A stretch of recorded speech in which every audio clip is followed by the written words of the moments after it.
And that's where it began. And they literally said, Waldron said, come and be our chief performance officer. Because in the end, what we're doing is we are trying to build a new way of doing business in the world where the client relationships will be far more about partnerships. There's the variable in human connection, which is people won't always agree with you. People will have had a bad day. People are dealing with their own sense of opportunities and griefs. And it's the infinite dynamic variation that I just don't believe. I mean, you can program it. When I'm not hosting Unlocked, I'm speaking at events all over the world. I'm helping leaders and I'm helping teams communicate better. I'm helping them build trust faster and actually enjoy working together. I've spoken for companies like the Home Depot. I've spoken at national architectural firms. I've spoken for pharmaceutical company offsites. I've spoken at associations, you name it. With 99% of attendees of all those events, over 1,800 people have reviewed me at this point, 99% of them saying they got some value. That's pretty awesome. Even the caterers have thanked me. And if they are thanking me and they've heard a lot of talks and they're busy doing their jobs, that's saying something. If you're an event planner looking for a speaker who's really easy to work with, trust me, I want to be the last thing you're worried about on event day. I'm going to take care of you. And who actually delivers value for your audience that they are going to use on Monday morning when they return to the office, then let's talk. I have a very special guest on the show today, and that is because Steve Cockram not only is just full of fun things to talk about, but because he's had a huge impact on my life. Maybe knowingly, unknowingly, not sure. Well, he knows now because I've told him. But in talking to Steve and working with him in various capacities, he is the founder, him and Jeremy Kubicek, the founders of Giant Worldwide. And I am a Giant consultant. I use their platform and tools to help educate, empower, and help leaders lead better, help teams work better together, help them communicate more efficiently, build better trust with each other. And Giant is the foundation of a lot of what I use to help do that. So I'm appreciative to Steve for helping do that, and Jeremy, his partner, for helping me on my journey to doing that as well. But today the conversation is going to be a little bit, it's going to be on leadership. It's going to be on emotional intelligence. It's going to be on how we build relationships. But first half conversations, a lot about Steve's story and about how he came to where he is. And then we really get into this conversation of AI and how that's working in its way into our world, and AI and leadership and emotional intelligence. And we just go back and forth on some thoughts there, which, I'm open to hear your thoughts on those things. So leave your stuff in the comments. I really want to hear what you think about what we are talking about and hear your opinions on those things. Steve Cockram is now the Chief Performance Officer at Endava, where he leads a strategic performance function embedded within the company's most significant AI-driven client partnerships. He's a best-selling author and a co-creator of the 5 Voices leadership system. He spent over 2 decades advising CEOs and executive teams on building high-performance cultures. And he's worked with over 1,000 different leaders in various capacities. Well, probably more than that now at this point. He co-founded Giant Worldwide with Jeremy Kubicek and has helped create leadership for the digital age. And the digital age is even more upon us than it was when he started Giant, him and Jeremy back in the day. And AI is a big part of what we're going to talk about. So I'm excited about this conversation. I hope you are too. It's a longer one, but that is because Steve has so much to say about this, and I have so much to ask about this. So I hope you enjoy it. Here we go.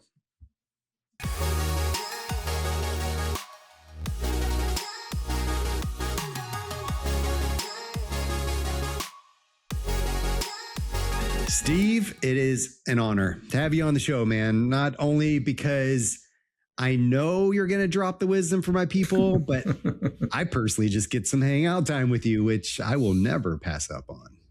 Oh, thank you, Scott. Yeah, American introductions are always the most embarrassing because you can only ever disappoint after the build-up they give you. So thank you for that. Well, hold on.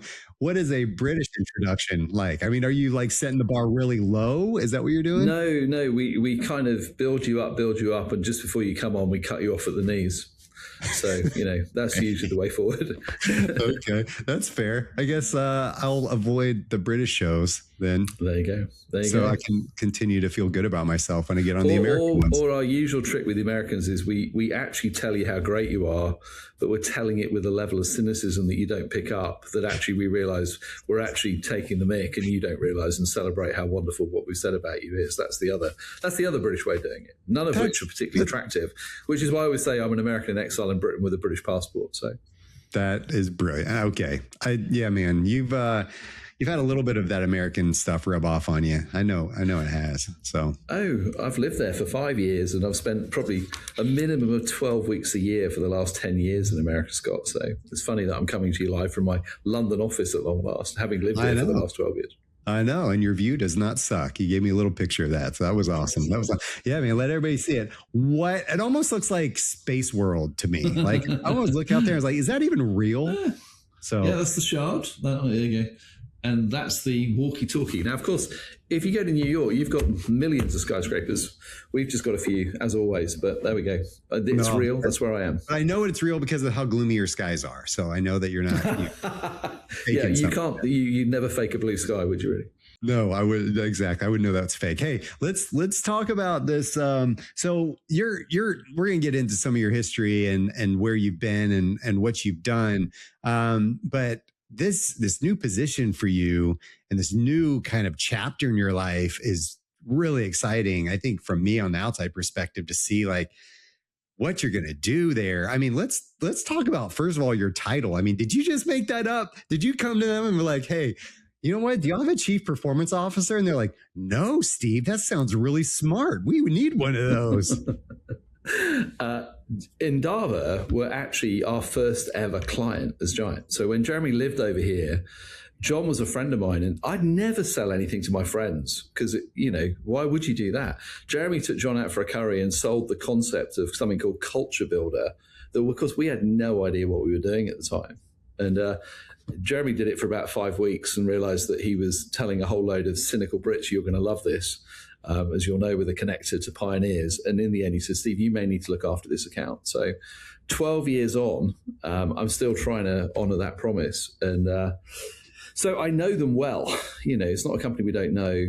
The CEO asked me in May, would I come and do a 2-day offsite cultural reset? And I said, no.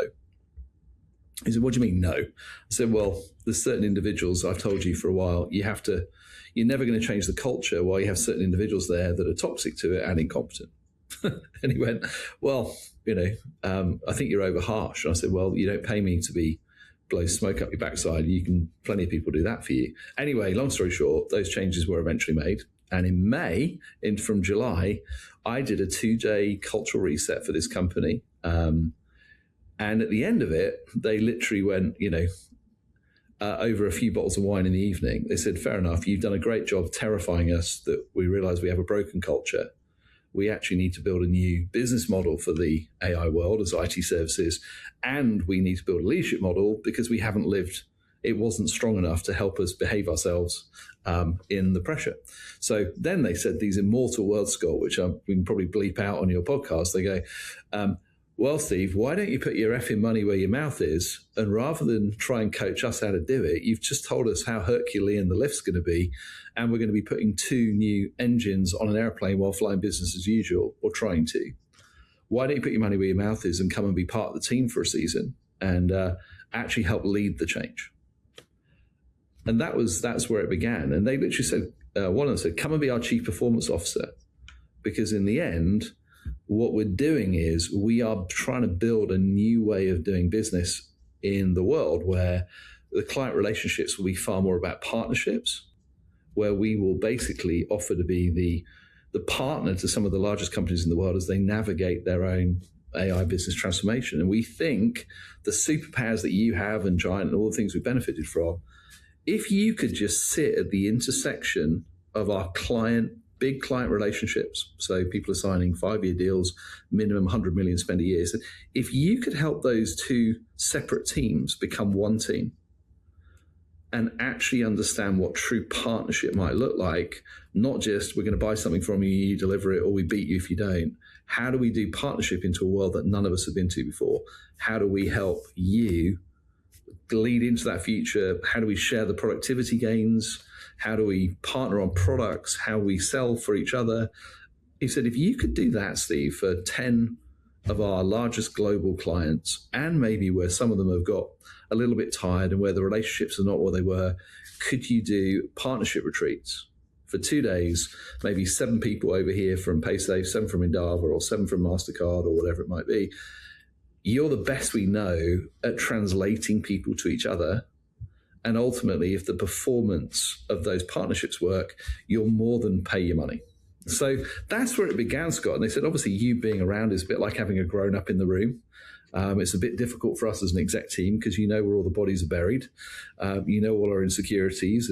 And yet 12 years on, we still trust you enough to believe that we have a better chance of navigating this incredible transition with you with us.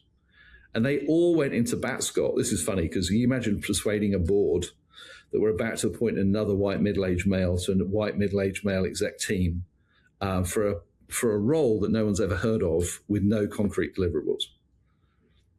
That's where we are. So 4 months on from when that happened, I'm now a executive of a publicly traded company that's listed on the NASDAQ. We've just done our earnings call today. So I have learned more in 4 months about how publicly traded companies work and all the shenanigans that go with that. So that's a very long answer to your question, but I hope it gives a little bit of context.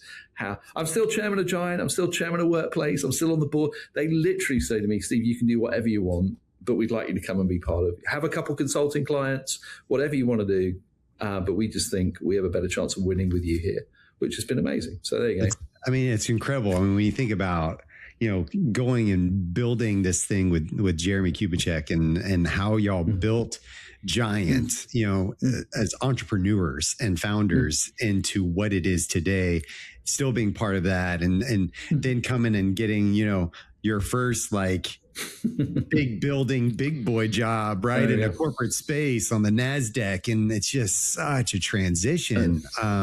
But what's really cool is that Endava saw that in you. I mean, you've coached these guys. I mean, you have worked with their leadership team and their people, and where the bodies are buried and their culture problems. And how cool of an opportunity for them to be able to see hey, this guy can help us with the performance side of what we're doing, because performance is people. And if we can help our people thrive, who better to bring on to help do that than Steve? So super cool. So man. There you go. It's perfect for an extrovert. You see, Scott, everywhere I go, people go, who are Endava and what is a chief performance officer? Because we differentiate. It's not people. We have a people officer.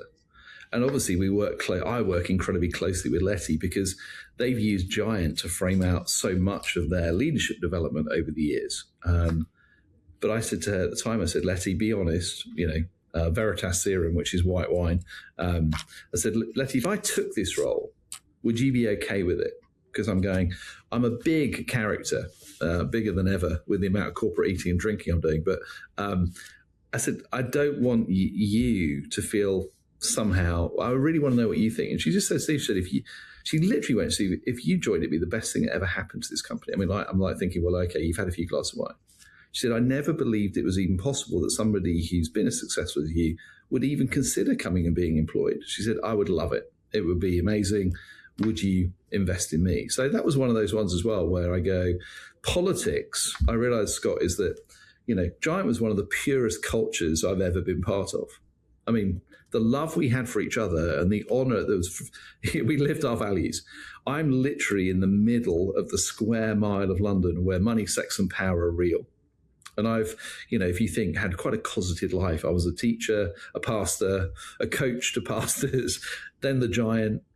This is me literally in the middle of a quite an alien world.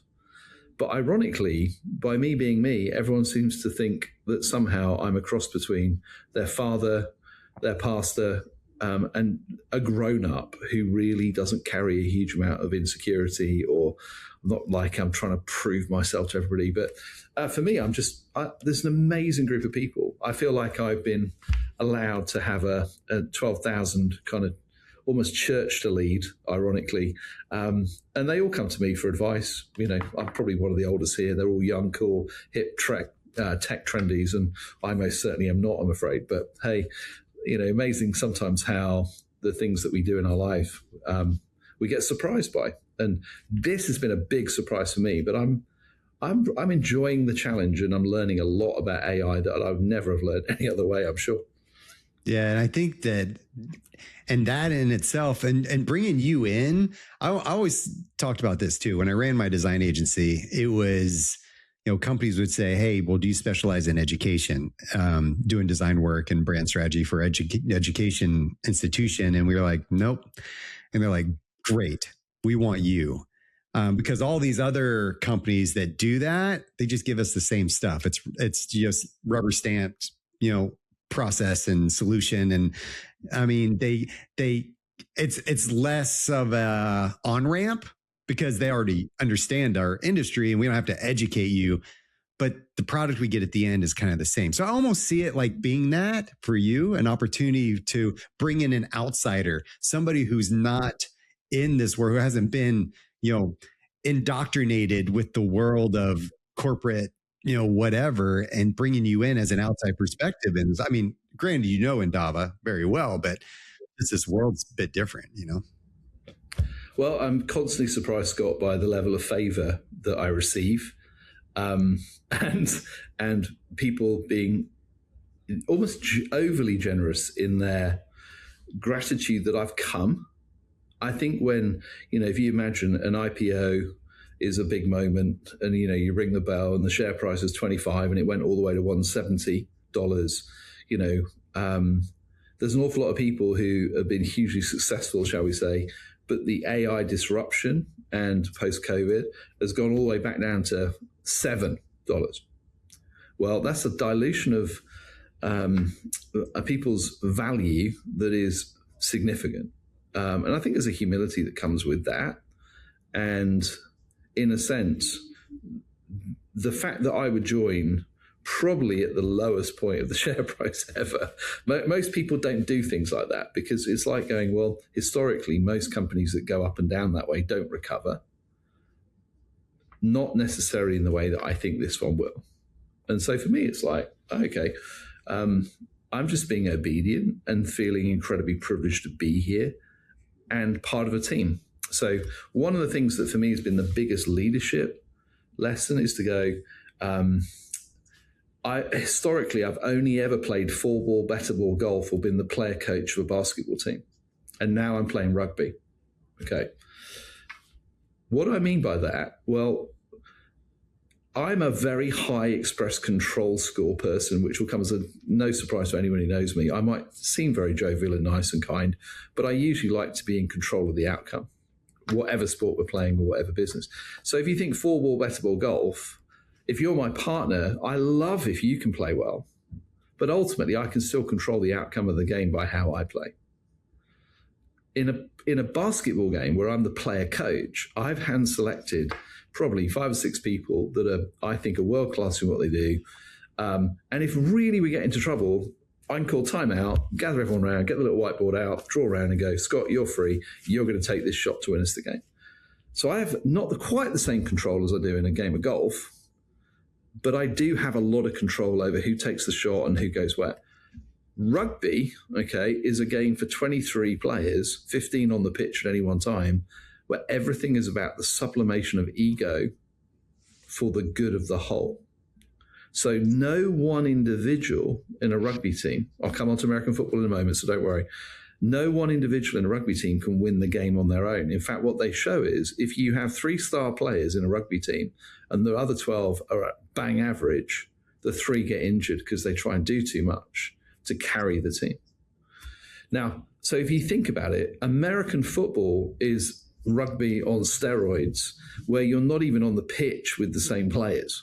So if you think of going, am I offense, am I defense, am I special teams, whatever it might be, that's probably more like a company with multiple brands inside it. We may be part of the same holding company, but we're not one team.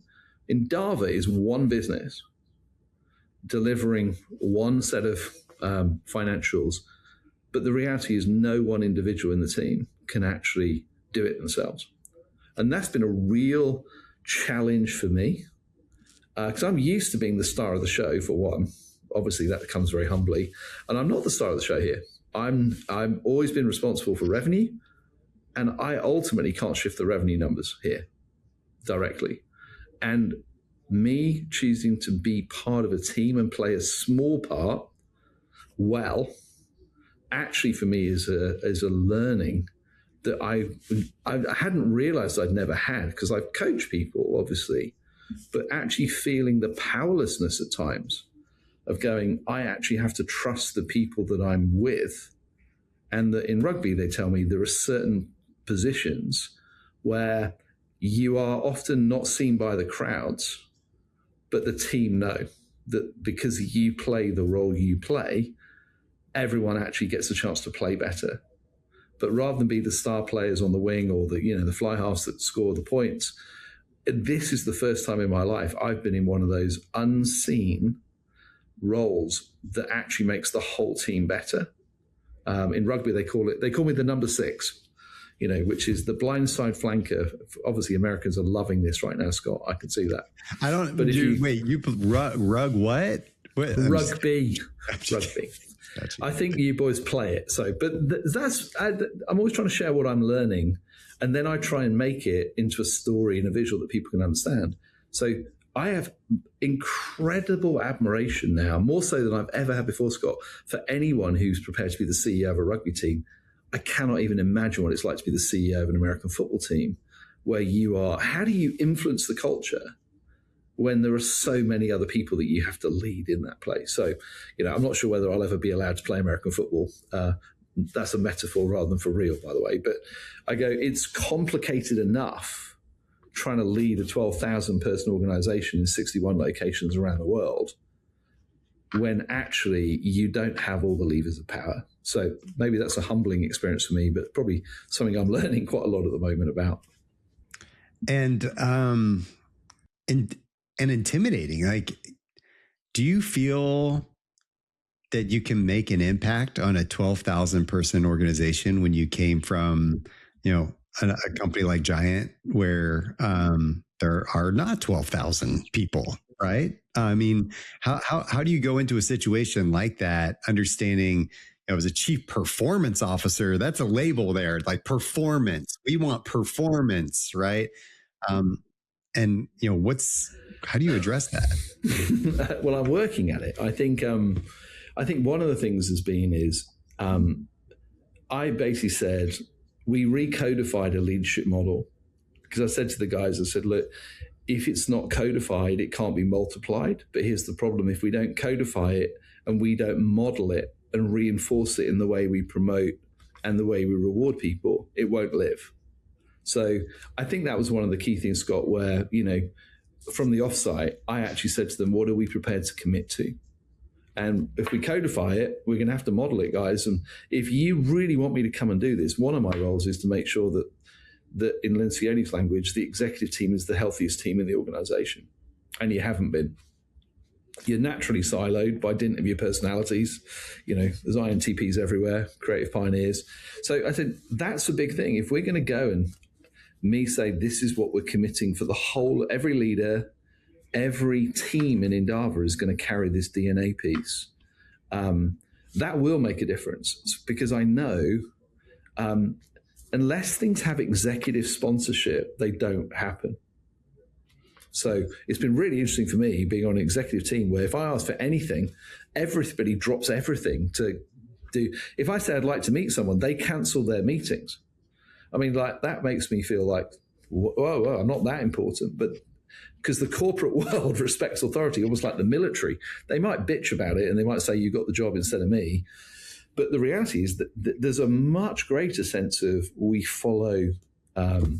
So, can I make a difference? We'll find out. I think that the thing they would say is, I genuinely believe in the era we're moving into, partnership and relational partnerships with clients are going to be different than the transactions of the previous era. And so therefore, in a sense, I think historically, you might have the two CEOs, doing the deal over a game of golf and signing it in the clubhouse afterwards. But then what usually happened is both parties had a henchman or henchwoman who was then goal was to make sure we get whatever we need out this deal and the margins or whatever it might be. This is saying, how do the whole team of people on one side of the table and the other actually become one team in their own right? And if you think about it, we spent a lot of time, and Giant's work that I know you've done quite a bit of is to go, how do we create high performance teams? But I'd never actually thought about doing, how do you create a high performance one team mentality between two separate companies with competing P&Ls? So as a pioneer, it appealed to my sense of, I've not done this before, and I'm not sure anyone else has really done this before because people haven't needed to.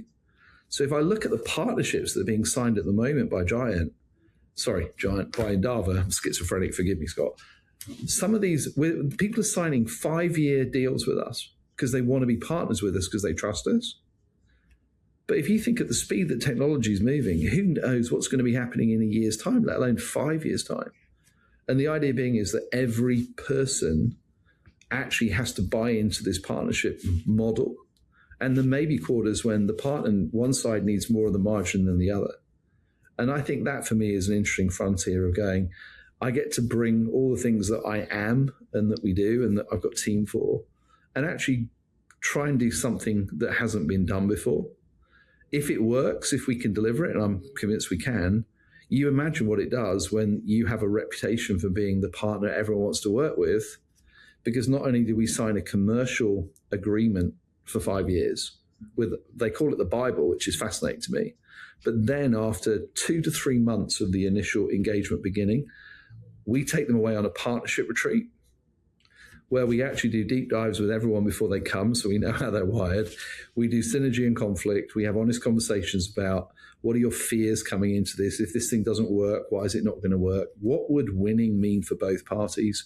And we put it all together into a partnership playbook that in the same way they have quarterly business reviews in every big account, we will have a quarterly performance review for the partnership. And then every year we'll go away together and basically celebrate what's been and agree what's there in the future. Well, I think that becomes very enchanting because people go, you actually are committed to partnership at a deep level. Endava's always been incredibly trusted. They've never done marketing really. But everybody believes that if there's a problem, Endava will tell them about it. And that level of trust is probably the most important commodity going into a world where everyone's going to have to navigate the AI transformation. It doesn't matter which sphere of culture you're in. You can be in education and go last. But it doesn't matter whether you're in business, whether you're in health, whether you're in faith, non-profits. Every single leader and team is going to have to navigate the AI transformation for their sphere of culture. And the best analogy I always do when I put it on a screen is I show a surfer at Nazaré trying to surf a 100-foot wave. And I go, this is what it's going to feel like. You are not going to be able to swim over the top of it and pretend you're miles out to sea. You're either going to surf this wave out the other side where, they're waiting with the jet skis, or you're going to get crushed by it. That's the level of disruption we're dealing with. And the real question then is to go, if you think back to what Jeremy and I wrote about Sherpas and being the trusted leaders, we're not using the vocabulary, but ultimately what we're saying is to go, you're going to have to find a Sherpa who you believe has made that transition before and is willing to partner with you to help make sure you get to the other side. That's our proposition. And in the sense, what I'm doing with performance dovetails pretty powerfully into this sense of saying, we will be the Sherpa. We will be your trusted partner. Why would you trust us? Well, we are navigating and surfing the 100-foot wave right now. IT services is probably if you think the sector that's been disrupted first, most powerfully by artificial intelligence and all the things that go with agentic AI. So what we're learning is what we're going to be sharing and partnering with the people who come with us. We just want to, this is where you Americans are both a joy and a curse, Scott. We've just won basically the technology partner to build the alternative to Swift in the world. Because no one's sure now that we can trust America not to turn off all our payments whenever they feel they don't like it. But if you can imagine that of all the technology companies in the world, Endava was chosen to be the architects of building the new payments gateway system for the world. These guys are incredible. The engineers are incredible, but they're far too humble, and it's the ultimate triumph of substance over style. They've never marketed themselves before because they've never needed to. So, me telling stories and bragging on other people is part of what I do. But this is one of those ones where as an entrepreneur, I get to go out and tell the world what we do, knowing that the back end is sensational. It's the front end they struggle with, because in the past, people just go, you're so good, can we do some more? And now we're actually having to be in the room with the CEOs and the global leaders of politics and go, what's keeping you awake at night? And how do we help you navigate that journey? And AI is creating a way of moving from ideation to value creation at a speed that we've never known before. But everyone's having to learn. And, even old dogs like me are having to do my AI training every day to make sure that at least I'm AI native at some level. Anyway, I think more as a mudblood than a pureblood, Scott, but you know what that means if you're a Harry Potter fan. Yeah, I mean, I think that as we look at AI and look at what humans were responsible for, that, the productivity, the, task management of producing the thing, is that AI is now doing that or taking on a bigger role in that. And that we are becoming the decision makers, the responsible ones, the values-based, people in that world. That need to hold on to the humanity of what some of this work actually is and requires. And, that dives a lot into, how we interact as humans. I mean, it's emotional intelligence we talk about. I mean, that's where, you come from, as, we call you in the giant community of coaches and consultants, the personality Yoda, right? Just having come from that knowledge base of people's wiring and how we interact as humans with each other, because AI increases our capability. But in leadership, I mean, how do you think AI is going to play a role in that? Is it going to expose leadership weaknesses faster, do you think? Or is it going to reshape leadership and how we communicate and lead? I mean, how do you think that's going to play a role? Gosh, I mean, if I had a crystal ball, Scott, this would be very valuable. Here's what I'd say is that skills break down under pressure is a universal truth that everyone agrees with. And if you're an elite athlete, it doesn't matter how elite you are, at some point you become stressed and fatigued and skills break down. I think what this is doing is it's putting a level of stress and pressure on top of the usual business as usual responsibilities, because every business, every organization, every single sphere of culture right now, all the boards are asking the executive teams, what are we doing with AI? How do we position ourselves? So what that's doing is it's putting pressure into the relational dynamics of team systems. It's also, I think, putting pressure on people's sense of, well, what does this mean for my job? What does this mean for my future? And you will know, mainly because I spent a long time predicting it, what happens to different human beings under different forms of stress, from moderate stress to extreme stress. And I think what you'll watch is all of those things played out in many teams. Because the pace of change and the sense of, I don't really understand this, because most of the people who lead large organizations are, I would say, my age, but the skill sets of the world that is coming are usually owned by those that are at the younger end of the continuum. So there's fear for, you'd be amazed how many mid-50 executives have been consulting their 401k or their investment pot to go, if I got fired today, would I be okay? So fear creates usually behaviors which are not particularly attractive in leaders. So my view would be is to go, you have to know yourself to lead yourself. And if you don't know as a leader where you go under stress and what it looks like and how you deal with that, you're probably going to struggle. If you have a team where you don't understand the dynamics that are going to get manifest as stress and pressure kicks in, you're going to be driven off course when it happens. So in a sense, I would go, teams are still the most valuable unit of creating sustainable change. We're going to have to surf it together. So I think leadership skills will be tested like never before. And in a sense, it probably is more important the way leaders lead through this than they really understand right now. I mean, Lencioni was helpful. He said, no organization will ever be healthier than the health of its number one team. So you can't outsource this. You can't outsource dealing with AI. You can't outsource culture that's unhealthy. You actually have to learn to embrace it and lead it. And that requires usually dealing with your own insecurities and fears first. So I think they're universal truths, if I'm honest, Scott. I just think that AI is, that 100-foot wave is creating an adrenaline rush. I mean, I cannot imagine surfing a wave that high. Even 20 foot would terrify me.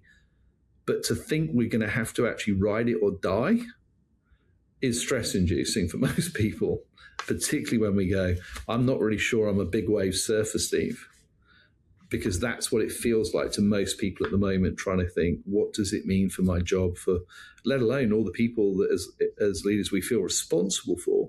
I mean, I feel acutely responsible for, gosh, we've got 12,000 people around the world, some of them in places where Endava has been part of societal change in, Moldova and Chisinau, places where we are the largest taxpayer at certain points of any company of creating jobs in places which have been transformational. How do we take that responsibility seriously?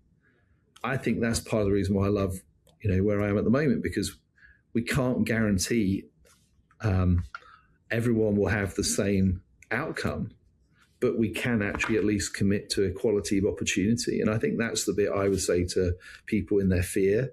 You have to own your fear. You have to own your insecurities. You have to do the work on you, because there's nothing more attractive in a crisis than someone who appears that they are not reacting badly.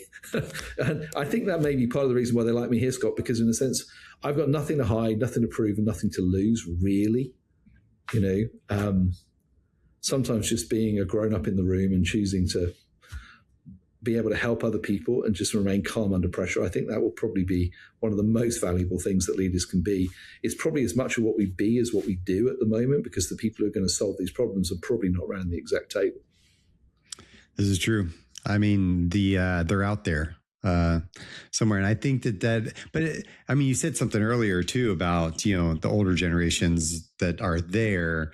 They have the experience, they have the wisdom, they have the process, they built the things generally. And then you have the younger people that are on the, my daughter and my son, they go to an AI based high school. Like it is, it centers, they use AI all the time to help, build out their structures for what they're doing. And they look at AI and roll their eyes, they're just kind of like, that's just what we do. And so it's just ingrained into their world. And if you think about this, you think about leadership, because they're, the younger individuals, they're not necessarily leaders yet. They're still learning the trade. They're still learning work, and they're still learning professionalism and culture and how to grow in their careers. What do you think is a really important leadership trait that will matter in 5-10 years down the road, as we're coming into the, like, AI is going to be full blown in our faces all the time.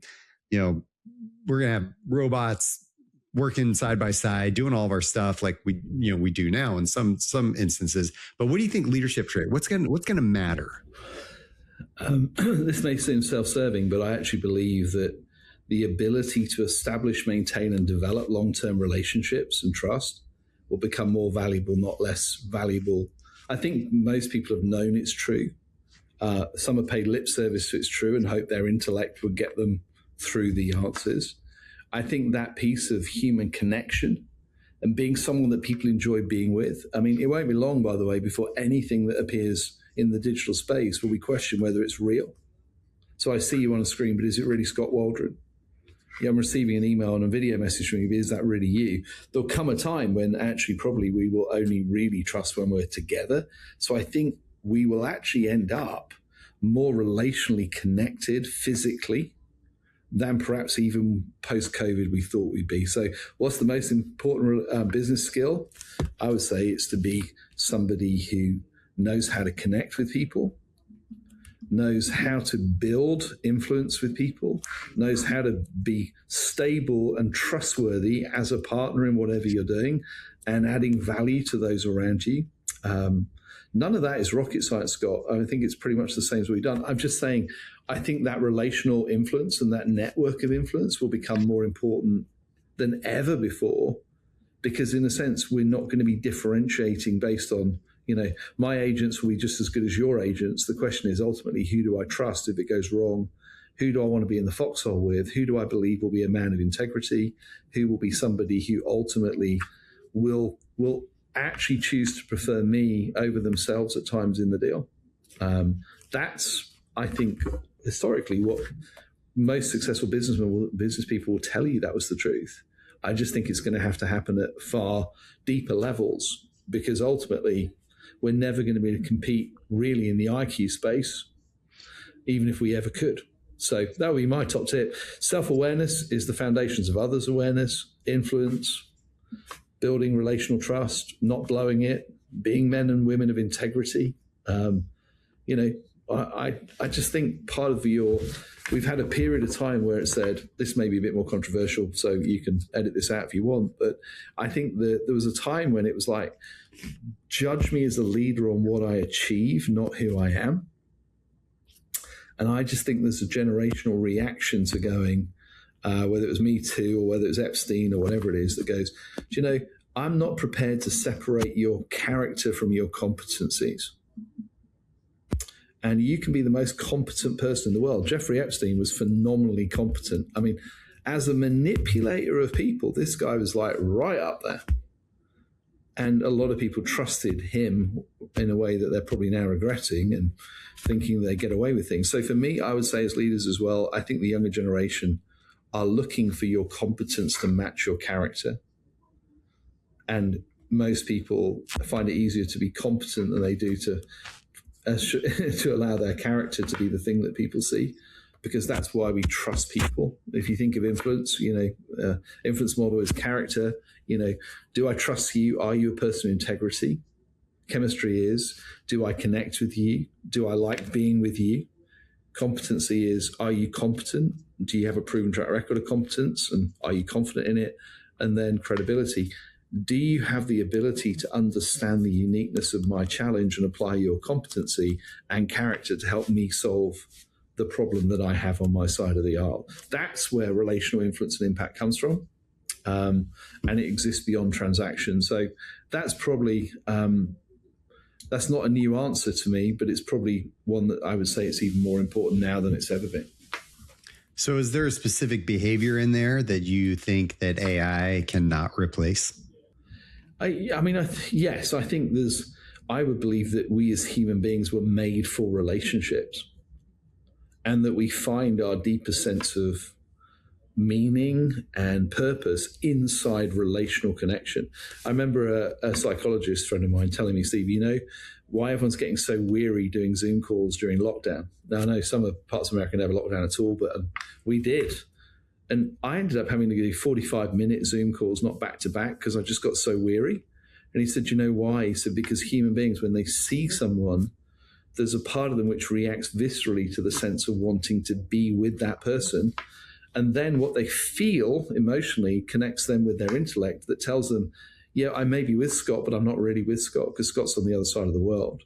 And then he said, there's something that kind of is pained in us, because we were made to be together, not even be on a screen. And it really struck me. It was like, we all got fatigue from being on Zoom, because ultimately we can manage relationships, but we don't get to establish them usually. And we certainly don't get to build them without some kind of physical connection and being with each other, which was a really interesting learning for me. And so, you and I have been together over the years. So when we see each other, we connect to the time when we were physically together. But if we just exist on Zoom or exist on Teams for a period of time, we will become less connected. We actually need the rhythm of physically being with each other, because our body reads something viscerally about that connection of humanity. And so, whether you attach a spiritual significance to that or a psychological significance to that, it is just true that human beings need each other. And loneliness, ironically, is an epidemic in our part of the world right now. We've never been more connected, but we've never been more lonely. And that's a really, why are they going to ban social media for under 16s?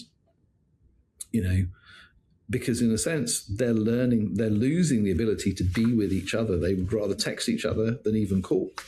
Or, text probably dates me, doesn't it? Snapchat or whatever it is they're using. But do you see the difference? They're losing the ability to do the thing that I believe human beings were made for.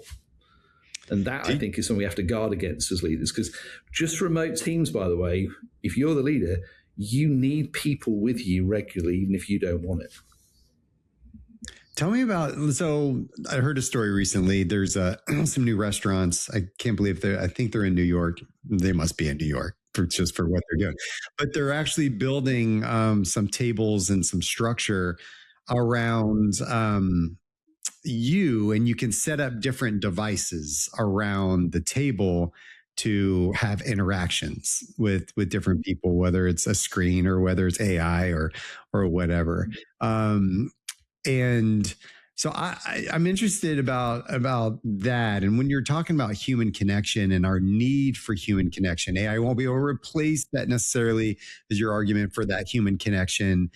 There are a lot of people using AI for connection because maybe they are lonely and they feel there's an element of depression, and they can pour into their AI, and then it gives back and it helps them feel like they're the best thing in the world. Because it agrees with everything we say and everything we do, and makes us feel like our ideas are $1 million, right? So if you think of, are robotics with AI going to actually end up caring for a lot of our old people who are alone? Absolutely.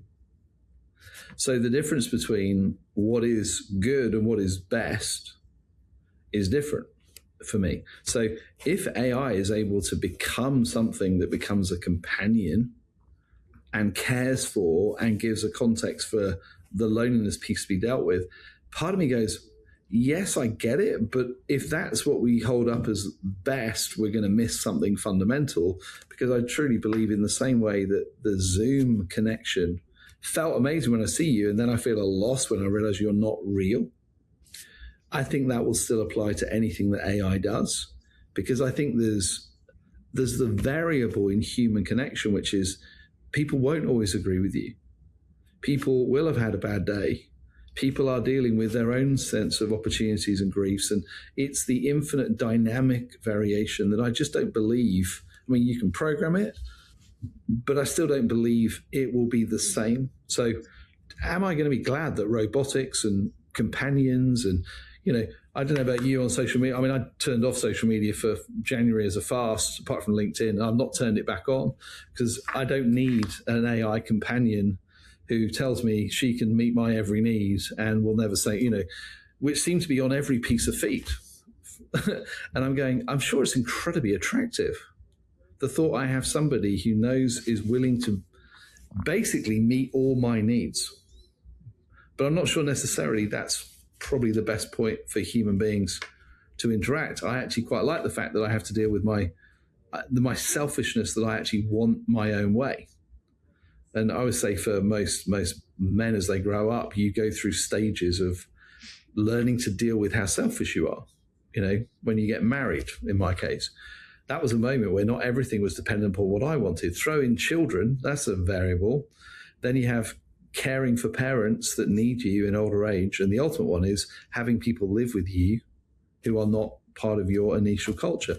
All of them challenge our intrinsic selfishness and individualism in a way that I don't believe AI ever will, because AI is programmed to meet my needs rather than, I think a lot of us, it's more blessed to give than to receive. Our character gets formed in those moments when we have to make choices that actually don't always benefit us in the initial sense of, well, what would my pleasure choice be? Or what would my need be? No, I'm going to choose to drive my kids to a game again, and I'm going to choose to do whatever it might be, or I'm going to go and visit my elderly parents rather than play golf, or I'm going to choose to do X. So I think it's in the choice of sacrifice where we often develop the character which makes us attractive people to be with. And I mean, can they program AI to be like that? Probably.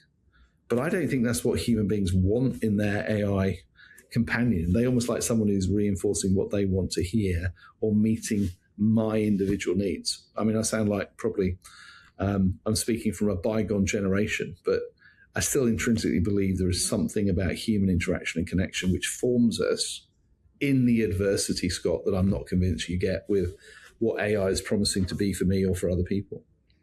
And we talk a lot about emotional intelligence in our culture world and our leadership and what we try to do. And I love how you said it is like that idea of self-awareness is the foundation of others' awareness, which is emotional intelligence and how we can read other people. And we talk about artificial intelligence. Do you believe that there is I don't even know what this means. I just thought of it when we were talking about artificial emotional intelligence. Does that exist? I mean, I think the fact we use artificial is quite helpful because it's not real.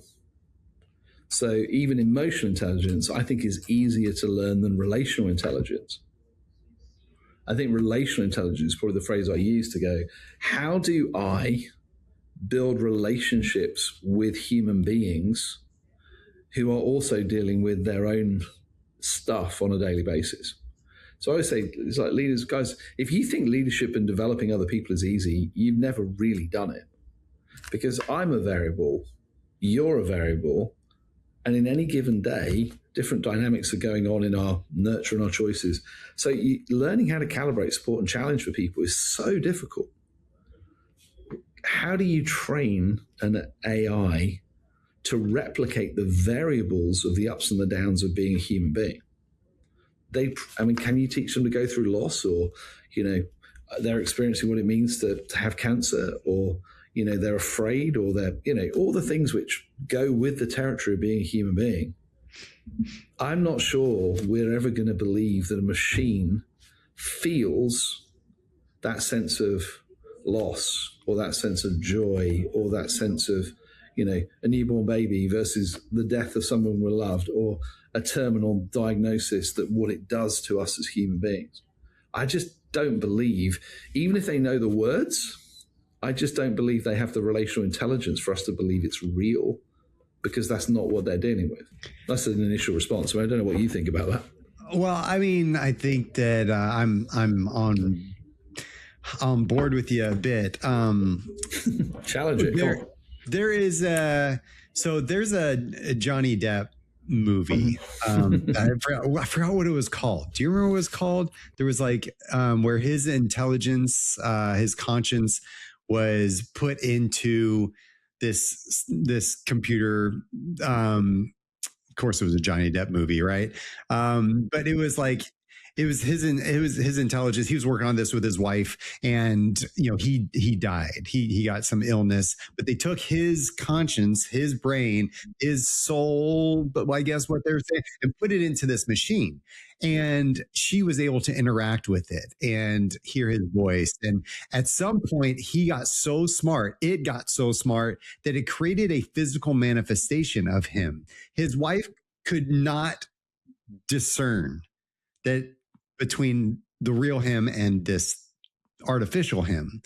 And it became this connection. Now, you talk about this idea of, well, right now, AI can't know what it's like to have a newborn baby, or to experience death or cancer or whatnot. But at some point, will we be able to take the conscience of humanity, of a human, and put it into a machine to where they will be able to kind of understand what it feels like? I think we can train them to understand anything. And the one thing they're good at is language. So can they say the right words? Yeah. Will it feel the same engaging and interacting with it? So, for example, I'm probably talking about the difference between not bad and good. It's between what is good and what is best.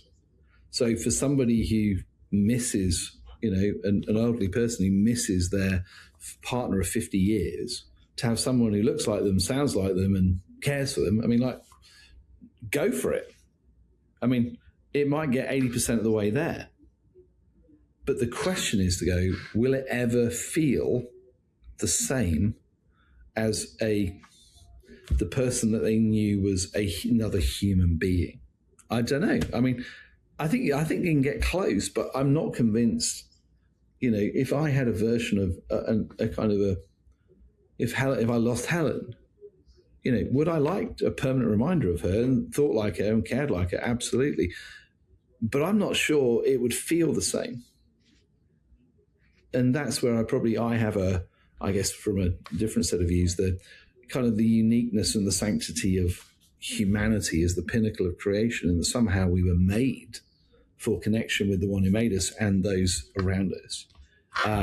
There's a lot of films over the years that have, Weird Science was a particular favorite of mine, I think, as a 15-year-old, and the thought of being able to produce a Kelly Brook or whatever it was that would be whatever I needed is deeply attractive. And I always say to people, is like, if you think historically, the two things that have always driven technological innovation are warfare and porn.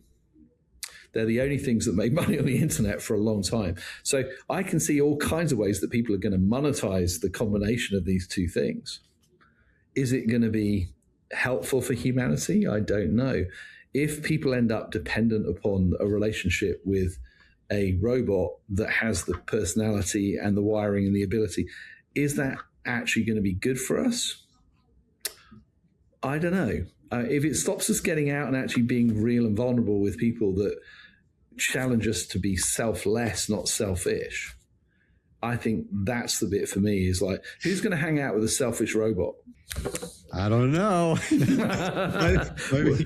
Seriously. So it's caused me to think a bit. Okay. Because what if at the end, like right now, if I told everybody that's listening right now that this entire conversation was AI generated, what would it do to their soul? How would they feel? Would they feel betrayed, or would they be like, oh, that's cool. That was really, that sounded good. But I think it's that is what we're missing. Is that what we're getting when we won't know the difference between what's real and what's fake? And then we'll see I think people right now, especially the ones that are bridging that gap, generations of reality versus AI, that when we read text, read books, knowing it was written by a human feels different for us. Now, will it be that way and the same in 20 years? Will they care? I don't know. But that humanity, that connection of feeling like, oh, that was written by AI. There's something that to me feels like it's lost. It feels a little. I mean, people knew that we were just, avatars and the AI made it up. I mean, it's a really good question. I mean, it depends what you're trying to do. If you're trying to learn something, then I guess the source of learning doesn't matter. But if the reason you're choosing to learn is because, in a sense, you're choosing to connect with the heart and the person that lies behind that learning, with all the brokenness and all the travails that come with that, I think it would lose something. And I think that goes back to the bit I said at the beginning, is to go, there's going to come a time when people question what is real. Because, I finally stopped getting sent for more phishing training because obviously we're working with some incredibly, sensitive information. And they always say that basically the human beings are the weak points in security, and they're constantly sending out these cyber tests and see if you click on things, or, hey guys, but they're going to do an app now for entrance into the building. You need to click here to book your slot to go down and get your, and it looks so real because it's in. And so I've finally become more cynical about anything, Scott. Anything that's in quarantine, I never open. Anything that looks too good to be true, I never touch. I'm learning to check the email to make sure it looks legit. But here's the difference. We're going to get to a point where the question is, what is real? Unless I can hug you and I'm physically with you, at some point, I'm going to always question what is real. Because to your point, we could easily be two avatars. But if I'm in the room with you and I can see you and I can touch you and I feel like I have a greater sense of connection, will that mean something? I think it will. And I think that's, not to give up being together. It's interesting, back in London, more people are in offices now than before COVID because we missed each other. And I think that's probably encouraging to me as a human being, even though I quite like the efficiency of not having to commute every day. But well, tell some of your English mates to come over and buy some of our empty buildings, because we have plenty of them over here. Well, the trouble is you have space. So remember, we're dealing with one city. There's 3 million people working in the square mile of where I am right now. But the infrastructure has been built over the years to sustain that. But we've redesigned the spaces here. So I've got my own cafe bar on the 13th floor, which, people follow me on LinkedIn. I often take pictures and go, that's my office up there. And I go, if you ever want to come in and have a coffee with me, come on a Tuesday, because it's pastries or sweet treats on a Thursday. And we've got a third space that people come and, work from or sit in. But it's actually built because people don't tend to come in anymore and just sit in cubicles and get on with their work. If we're coming to be together, how do we collaborate in that space? How do we actually recognize the fact there's something very special happened? Because not everyone's coming in every day anymore. Well, unless you're trying to get rid of people, and then you just say it's 5 days a week or you leave, which, by the way, is a very cheap way of just culling your workforce and getting rid of the people without having to pay redundancy in the UK. But that's what. So for me, I'm an optimist, Scott. I always get accused of being far too optimistic. So the utopian, dystopian world in which we live, I mean, who knows? But what I do know is that humanity is humanity is humanity. And when I read the stories of thousands of years ago, it still resonates deeply with who I am. And I still believe we were made to function as human beings in extended families. Not necessarily always blood, but we exist most effectively as human beings in extended families. It's the best context for raising children. And it's a place where it challenges our selfishness and our individualism. And that's probably the zeitgeist of our age, that we really are very individualistic, and we are very, very, here's my truth, what's yours? You can have your truth as long as it doesn't impose me. It's almost countercultural, I believe, to the way we were made, which is why we're seeing so much brokenness. Now we've been down too many rabbit holes. I don't know if I've hosted this show very well, but it's been fun. I mean, man, it's just fun to hear.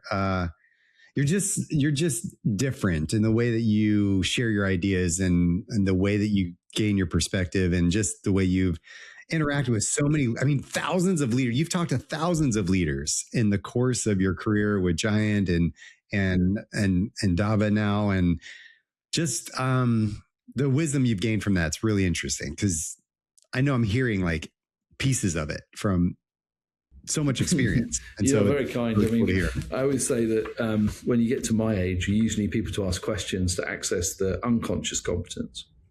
But here's the difference, guys. I don't know all the answers for right now.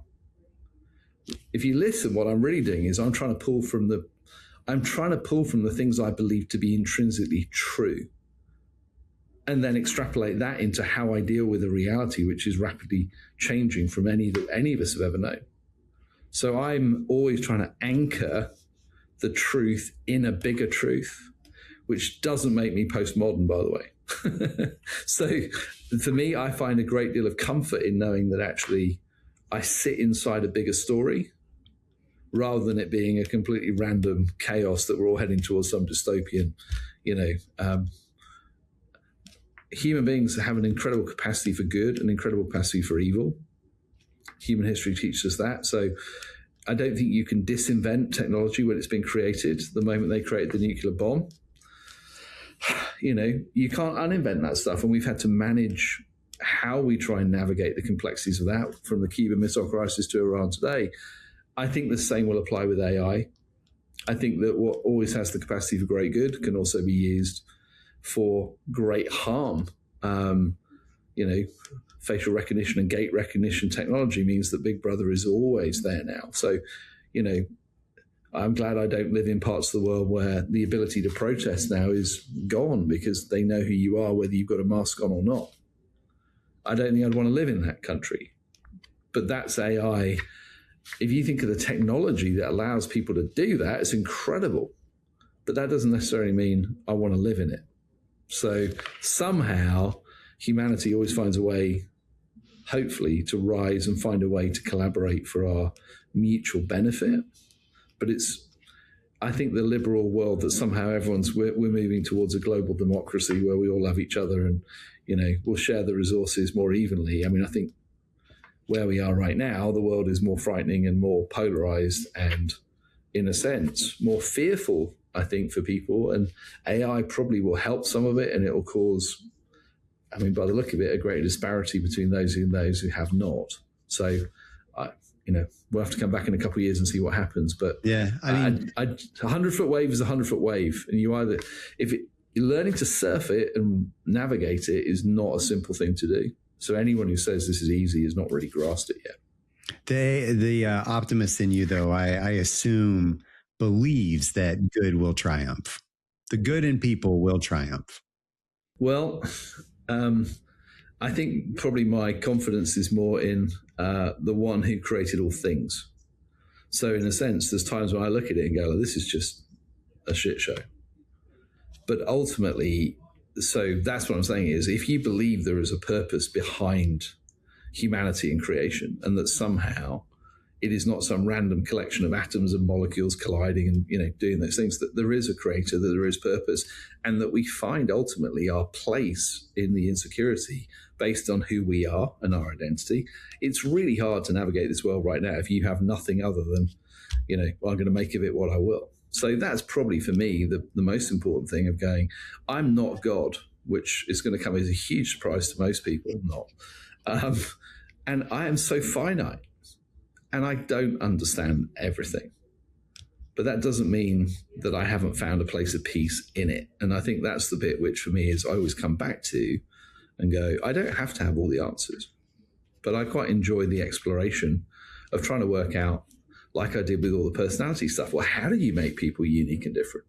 And how predictable has that become so I can actually help people? And I think with AI as well is going, if we learn how to harness it for good and we never forget our humanity is core to who we were made to be, then we'll be more likely to succeed than if we somehow believe, well, it's always about me as an individual getting what I need, rather than actually thinking about how do I choose to use, if I have spare capacity of time or talent, treasure, how can I do that for a purpose? And how do I actually recognize my character grows in sacrifice more than it does in pleasure?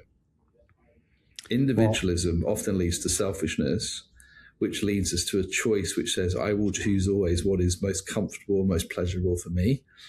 But that's not usually the leadership that people remember. It definitely is not. Well, they remember it in the bad way. They remember it in the sense of it's most of the time it comes out as like, I know how I'm not going to be when I become a leader, right? It's especially those people, right? And that's what we don't want to see. So I'm just going to tell you, man, I will take that clip of saying that you are admitting you're not God. I'm going to send it to Helen. Just that clip. I'm sure that's all she'll probably want to hear. So. She'll probably laugh for an hour. So thank you for that, Scott. That's really helpful. It's great to connect, guy. Yeah, it's been so good catching up with you and talking to you and hearing your brain just share thoughts that you share.